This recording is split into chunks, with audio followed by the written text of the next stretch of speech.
We know enough about psychology now to know that almost all of the positive emotion that you're going to experience in your life, and positive emotion is analgesic, by the way, right? It actually quells pain. So it's not just positive, it also gets rid of negative, which is a big plus. Almost all the positive emotion that you're going to feel in relationship to a goal, because you feel positive emotion as you approach a goal.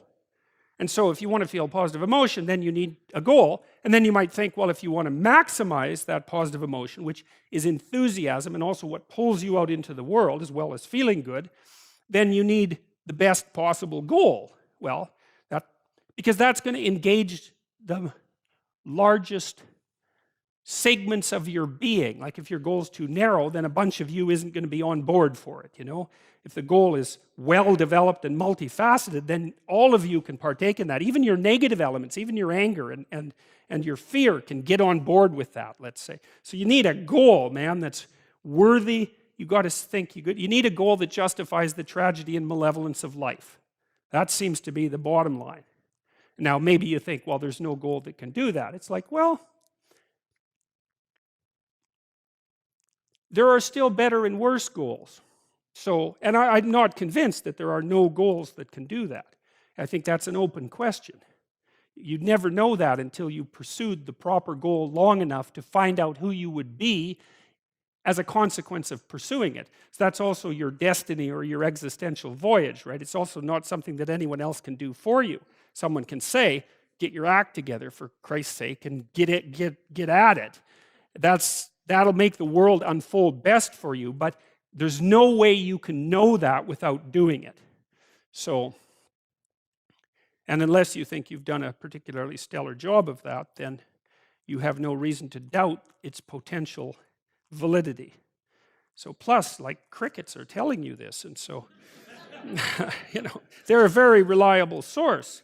Okay, so you see the star recurs as a motif in Pinocchio, and one of the more interesting elements of it here is that when Geppetto wants to transform his puppet, the marionette, who's being played by forces that operate behind the scenes, which is a really good definition of the persona from a Jungian perspective, right?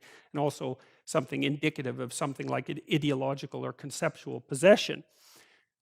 Geppetto, who's a good guy, he's a positive father figure, lifts his, even though he's a patriarchal figure, right, and a very competent one, he still even lifts his eyes up to something that transcends his mode of being, positive as it is, and wishes that his creation would undertake the kind of transformation that would make it autonomous and fully functional as a moral agent. No strings, right?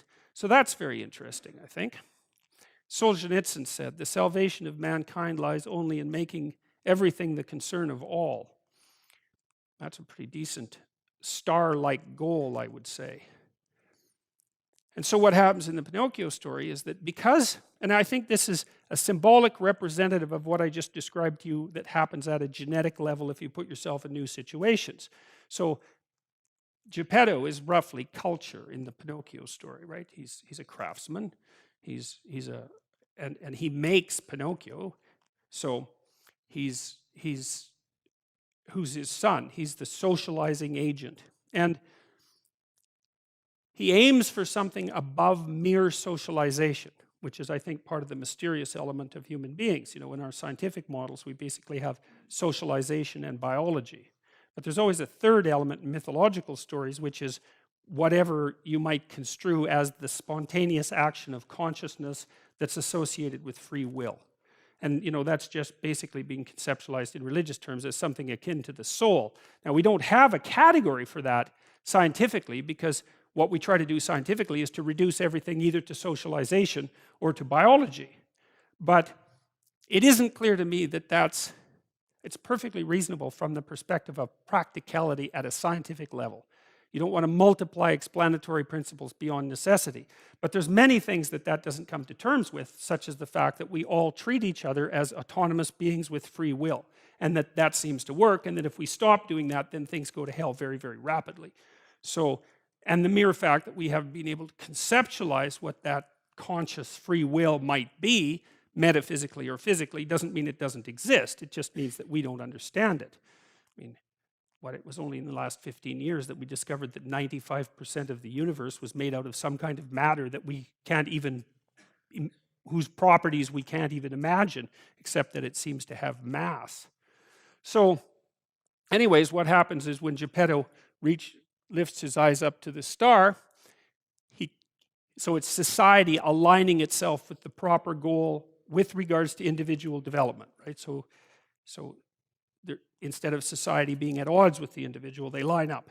And then what happens is nature comes on board, and that's the blue fairy in the Pinocchio story, and that seems to me to be a symbolic representation of what happens biologically when you set the goal properly, get your culture behind you and move into the world, is that there's a biological transformation that occurs as a consequence of that, which means that a bunch of you that hasn't been turned on turns on. And I guess one question would be is, what would you be like if you turned on everything inside of you that could be turned on? Well, that's a good goal. That's a good thing to find out. So now, I'm going to introduce a couple of other ideas. So there's this idea in Jungian psychology called the circumambulation. And Jung had this idea that you had a potential future self, which would be in potential everything that you could be. And that it manifests itself moment to moment in your present life by making you interested in things. And the things that you're interested in are the things that would guide you along the path that would lead you to maximal development. Now, it sounds like a metaphysical idea or a mystical idea even, but it's not. It's not. It's a really profoundly biological idea. The idea is something like, well, you're set up so that you're automatically interested in those things that would fully expand you as a well-adapted creature. Well, like, there's nothing radical about that idea. What else could possibly be the case? Unless there's something fundamentally flawed about you, that is what the situation would be. It's kind of interesting to think about how that would be manifest moment to moment, but the idea is something like, well, your interest is captured by those things that lead you down the path of development. Well, that better be the case. Okay, so that's fine. And so there's some utility in pursuing those things that you're interested in. That's the call to adventure, let's say. So, and the call to adventure takes you all sorts of places. Now, the problem with the call to adventure is, like, what the hell do you know? You might be interested in things that are kind of warped and bent. And often it's the case that when new parts of people manifest themselves and grip their interests, say, they do it very badly and shoddily. And so you stumble around like an idiot when you try to do something new.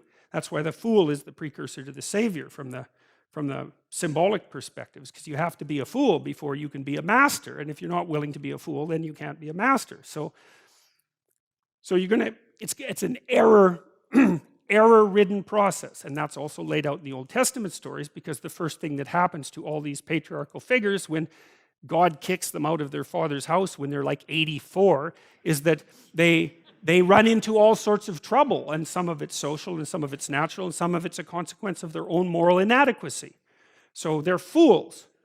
But the thing that's so interesting is that despite the fact that they're fools, they're still supposed to go on the adventure, and that they're capable of learning enough as a consequence of moving forward on the adventure so that they straighten themselves out across time.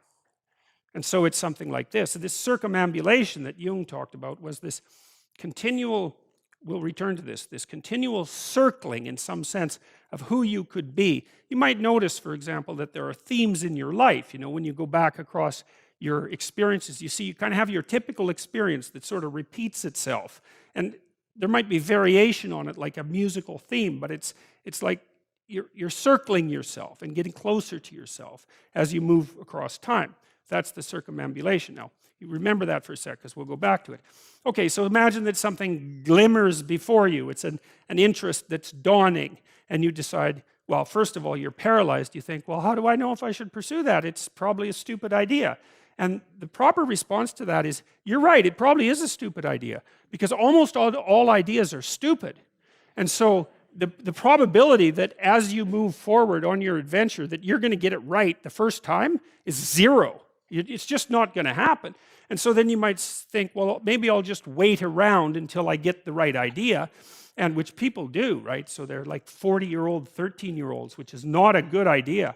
And so they wait around until It's waiting for Godot until they finally got it right. But the problem is you're too stupid to know when you've got it right. So waiting around isn't going to help, because even if the perfect opportunity manifested itself to you in your incomplete form, the probability that you would recognize it as the perfect opportunity is zero. You might even think it's the worst possible idea that you've ever heard of anywhere. Highly likely. Highly likely.